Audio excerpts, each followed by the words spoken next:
What's up, YouTube? This is Too Raw for TV. Before I get into this video, I want to remind anybody that if they want to donate to my channel, if you like the content, if you want to show love for Too Raw for TV, you can do so in the links provided in the description box below via the PayPal or the Cash App. And also, if you want to join the Patreon Nation on my Patreon page, you can do so in the link provided in the description box below. All right, I got some guys already signed up for the Patreon. I thank all you guys that have signed up for the Patreon. Thank you for the love. And I'll try to do some videos for you guys on the Patreon. I might do one tonight. If not tonight, we'll do one early in the morning. And I think that's pretty much with that, man. So thank all you guys for your support. Anthony Davis has absolutely no respect at all for the history of the Lakers franchise or NBA history for that matter, man. I'm just sorry. You know what I'm saying? He's entitled to his opinion. He can say what he want to say. You know what I'm saying? He said something similar to this. I think it was around 4th of July. I think I did a video about this. I think I was on. I think I did a live, like a upload from my phone. I think I was on the porch of some of the friends of mine who was talking about Anthony Davis. I think it was back in July when he said that. And but at that time, I thought it was he was saying these were his favorite Laker players. But in this instance, he's saying this would be his all-time starting lineup for the Lakers. So he had Magic Johnson at the point. He had Kobe at the 1. He had, Magic Johnson at the point. He had Kobe at the 2. He had LeBron James at the 3. He had himself at the 4 and Shaq at the 5. And I saw the article. It was pretty much co-signing what Davis said. And like I said, but all this stuff is opinion-based. Everybody has a right to their opinion. But I think the majority opinion would be that these two guys, especially the guy on the right, has done absolutely nothing to warrant being on any type of all-time Laker team. You know what I'm saying? Even if Anthony Davis believes that he's better than these other guys or whatever, or believes in himself, he should. I just have a problem with guys who I think haven't done enough to be warranted on any fucking list. You know what I'm saying? Like, Anthony Davis, to me, career-wise, hasn't done enough to be a top 50 player. So if he's not done enough for his career to be a top 50 player, how the hell you think he belongs on the all-time list for a franchise you never played one fucking game for? Number one, if it was up to me, if you want to talk about all-time Lakers starting 5 list, you omit Anthony Davis, who hasn't played 1 minute for the Lakers. And to me, it's you got to have Kareem up there. Kareem got to be on that front court. You know what I'm saying? 5 NBA championships as a Laker, 6 overall. But as a Laker, 5 NBA championships. You got to have Kareem up there. Played Lakers from 1975, to 1989. So he played 14 years for the franchise. You know what I'm saying? Multiple league MVPs as a Laker. You got to have him in the front court. Now, you can interchange him with Shaq or Wilt. Personally, I would have Wilt up there, but I can understand Shaq and Kareem being in the front court. The backcourt, that's solid. Magic Johnson and Kobe Bryant. Some people think Kobe's the greatest Laker. I think it's Magic Johnson. It is what it is with that. LeBron still doesn't belong in the all-time Lakers. Now, look, we're not talking about all-time players or Cleveland. We're talking about the Lakers. LeBron's only played 55 games for the team. I think they've only went 28 and 27 in his stretch. I understand injury played a role in it. They didn't make the playoffs.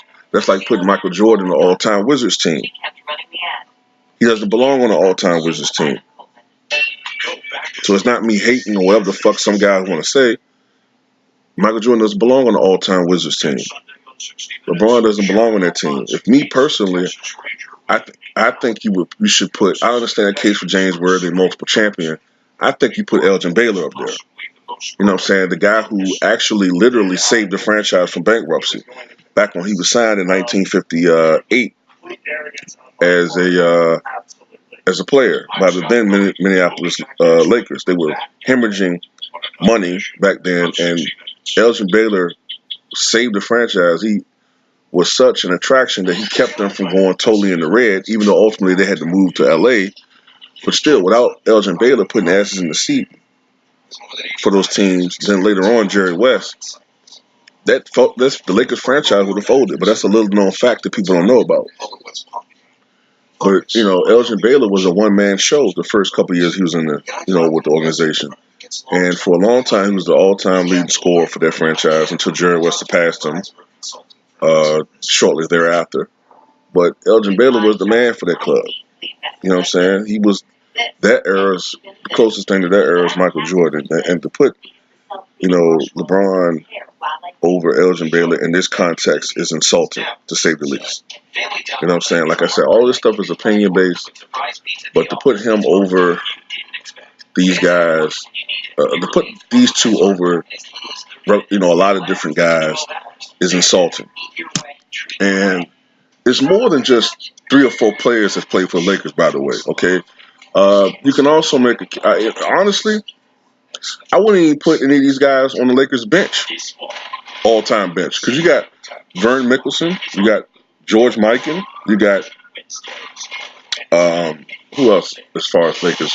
Gail Goodrich comes to mind. I said James Worthy. You know what I'm saying? It's a lot of great Lakers over the years that played for these teams. Nick Van Exel. You know what I'm saying? Not to say people gotta understand what I'm saying.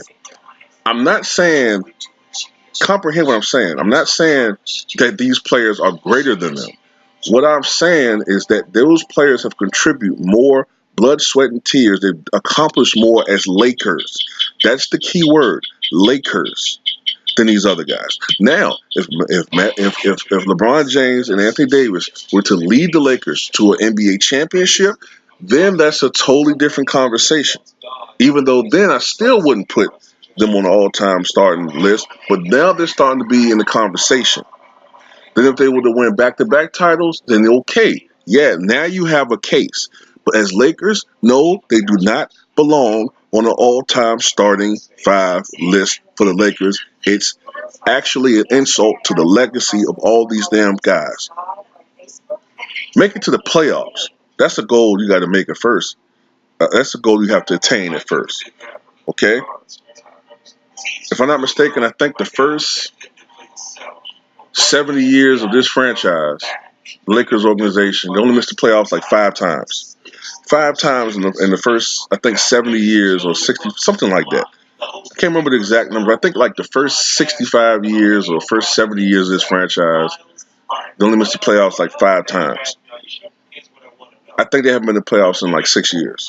So you make a playoffs. That's your first goal right now for the Lakers organization. And it's not going to be an easy task for this team to win a title. I think they're going to make the playoffs because just the sheer amount of talent they have. And judging from how Dwight Howard has looked, I think a lot of us owe him an apology.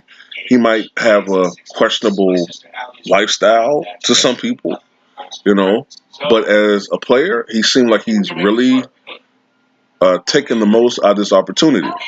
Okay? So it is what it is with this situation.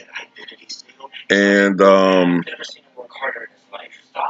but yeah, it's not going to be an easy task for the Lakers to make it to the finals because the Western Conference is rocking and rolling. You still have the Golden State Warriors out there, although they're a severely weakened team without Kevin Durant. We don't know when Klay Thompson is going to come back. So we don't know what that team is going to do. But for an offensive team, with a team like that, we're going to have, I think, D'Angelo Russell and Steph Curry. You never know what can happen.